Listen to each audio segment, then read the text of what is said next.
Hey mga paps, magbabasa tayo ng several comment na related dun sa previous video ko regarding electric vehicle. And ito nga yung mga comment kasi actually may mga nabanggit ako doon na yung common ngayon is 8 years warranty na yung battery warranty. Pero syempre may mga consequences din yan. Like for example, as much as possible sana makapaglagay kayo ng charging station sa inyong bahay. Aside doon sa medyo limited pa yung charging station na nasa labas.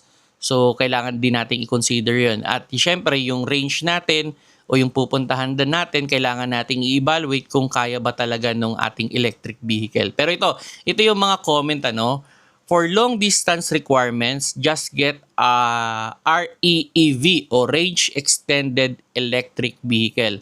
Which is, it's a type of hybrid din.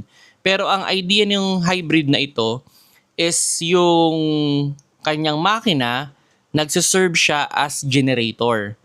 Then, ilalagyan niya ng power yung battery at yung battery naman natin ay connected doon sa dinamo para patakbuhin yung sasakyan.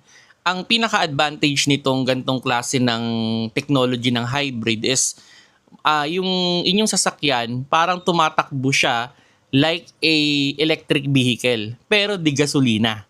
So yun yung pinaka-idea, which is ang isang example nito is yung Nissan Kicks na impressive yung takbo nung na-try ko na yan, nung na-test drive ko. Ang ganda tumakbo, ang ganda ng response, para talagang electric vehicle pero di gasolina siya. Kumbaga hybrid setup siya.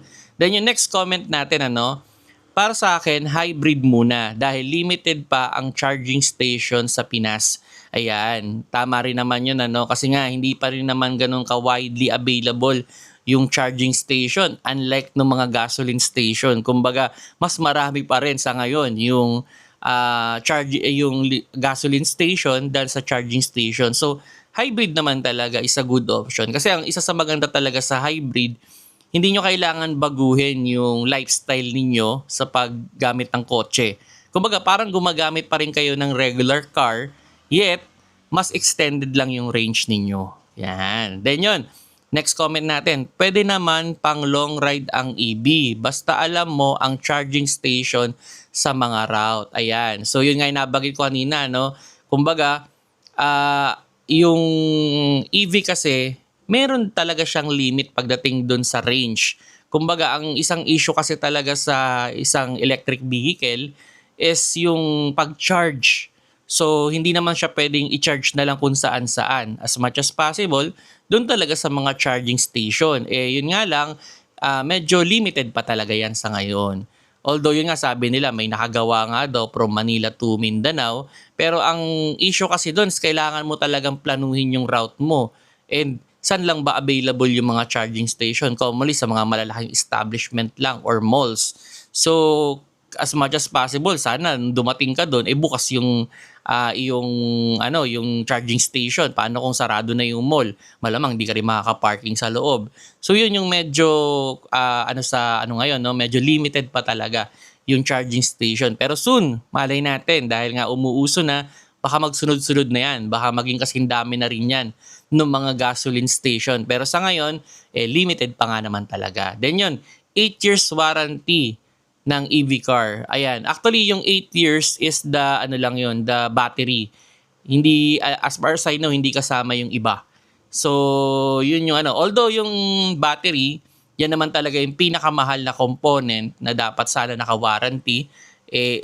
Yun nga, kung tayo ay bibili ng full electric vehicle, dapat talaga i-consider natin na ma-avail natin yung warranty kasi yan yung safety natin na hindi tayo gagastos ng malaki in terms of repair in the future na for example, bigla na lang nag-shutdown yung battery mo. Paano kung ang presyo niyan is nasa 200 to 300,000, kaya mo ba maglabas in a instant, 'di ba? So, yun yung kailangan nating i-consider except yung inyong warranty ng battery ninyo is na-avail nyo talaga. Okay? Or nakuha nyo talaga. Kumbaga, syempre, para ma-avail mo yan, hindi mo pwedeng pakialaman yan. Yan, isa yan sa mga iaano natin. Or may napanood nga ako a while ago, Unfortunately, tumama sa bato yung battery. So, nagkaroon ng butas at hindi ko alam kung kasama yan sa warranty, no? Or kung pwede bang i-claim yan sa insurance. So, yun. Then yun, maganda pala mag-prepare ng charging station. Ayan, business. Ayan, kung meron kayong slot na malaki, no, na malapit sa highway, maybe yun, magandang ang business tong charging station, ano. Hindi ko lang alam kung magkano yung kanilang charging station, ano, kasi ibang technology rin kasi yung ano, yung ginagamit sa mga yung kumbaga yung commercial, medyo fast charger yan eh. Unlike nung mga pangbahay, yung binibigay nilang pang-charge is hindi siya ganun ka-fast charger. Pero ito yung parang nabasa ko eh. Yung fast charger daw, hindi daw ganun kaganda sa battery yan. Kumbaga pwedeng mas mabilis masira yung battery unlike nung regular charger niya lang. Yan. Then yun, gusto ko electric vehicle kasi less maintenance. Huwag i-compare ang cellphone battery sa EV battery. Yung less maintenance, totoo to. Yan, totoo naman yan. Parang ang suspension at brakes na lang ang imi-maintenance yan halos. Although may oil din naman yung motor niyan, pero hindi ganoon ka-frequently yung pagpapalit. Hindi ko lang sure kung ano yung interval, ano, pero for sure ako na hindi ganoon kasi hindi naman ganoon karami yung moving parts niyan compare with the combustion engine.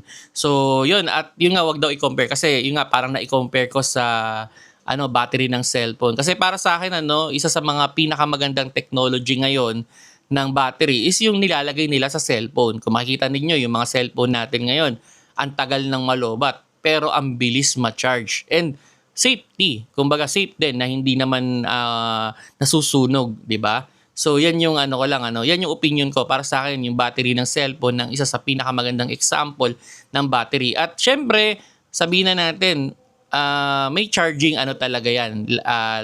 Yung charging life ano ba ang tawag doon? Yung tinatawag na lang yung percentage, yan, yung charging life niya, no? So, through time, bumababa talaga yan. Okay, then yun. May charging station na rin naman sa expressway. Actually, yes, may mga charging station na yung bawat expressway natin.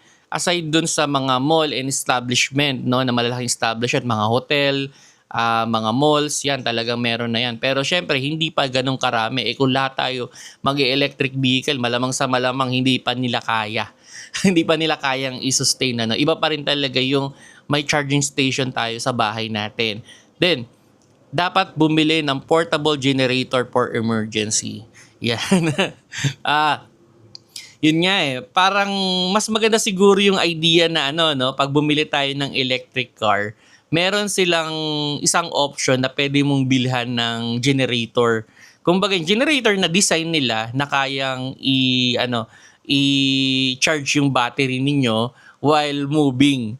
Kung pa pwede yun, why not naman? Kung sabihin natin, additional 100,000, you have a generator na pwedeng i-portable, kumbaga pwedeng tanggalin at ilagay din. Maybe it's a good option, Tama din naman yung idea. And lahat ng mall may charging station. As far as I know, ginagawa na nilang standard talaga yan eh. Sa mga malalaking mall, na meron talaga silang charging station na. Pero usually, sa laki ng mall, yung iba, 2 slot lang, 4. Hindi ganun karami. Kung lahat tayo mag-charge, sadly, baka hindi talaga nila kayanin. Minsan, napupuno sila eh. So, maghihintay ka. So, mahahassle ka. Kaya nga, yun, sa mga bibili ng EV car dyan, ang suggestion ko sa inyo, dapat yung inyong area, meron talagang charging station o yung inyong garahe. Huwag kayong umasa dun sa charging station na nasa labas. And as much as possible, planuhin ninyo yung route ninyo kung babiyahe kayo ng malayuan.